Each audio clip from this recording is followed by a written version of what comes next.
So just a bit ago, Iran launched a missile attack targeting U.S. military bases in Qatar and Iraq in response to U.S. airstrikes on Iranian nuclear facilities at Fordo, Natanz, and Isfahan.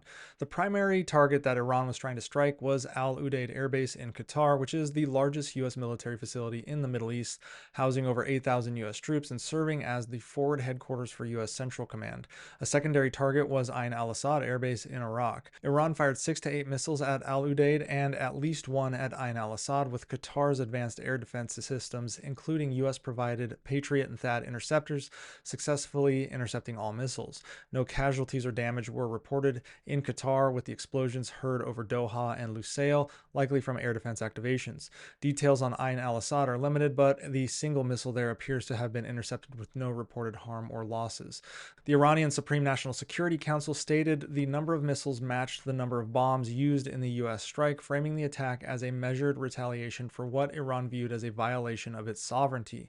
Al Udeid was chosen as a high-value U.S. asset, described by Iran's Islamic Revolutionary Guard Corps as a key strategic hub for U.S. air operations in the region. Iran likely knew Qatar's defenses would intercept the missiles, given its advanced systems and Iran's past experience with similar attacks, such as the 2020 strike on Ain al-Assad. Now, the small number of missiles suggests restraint on Iran's part in an attempt to possibly de-escalate.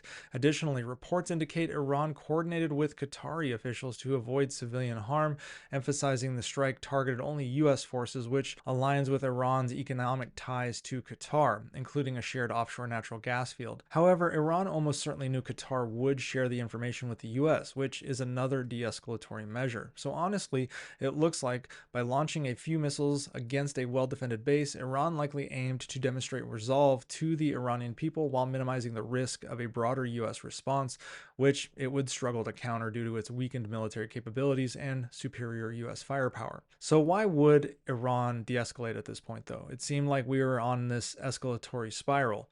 Well, first of all, we're not 100% sure this was de-escalatory. It might just be their capabilities, but also it might just be a first wave situation to see where the US goes from here. But in reality, Iran just has limited military capacity to challenge the US and Israel effectively. Its conventional weaponry posed little threat to the US or Israeli forces, and only nuclear capabilities could shift this dynamic. However, continued tit-for-tat operations would likely disrupt Iran's nuclear ambitions by drawing intense scrutiny and further strikes on its facilities.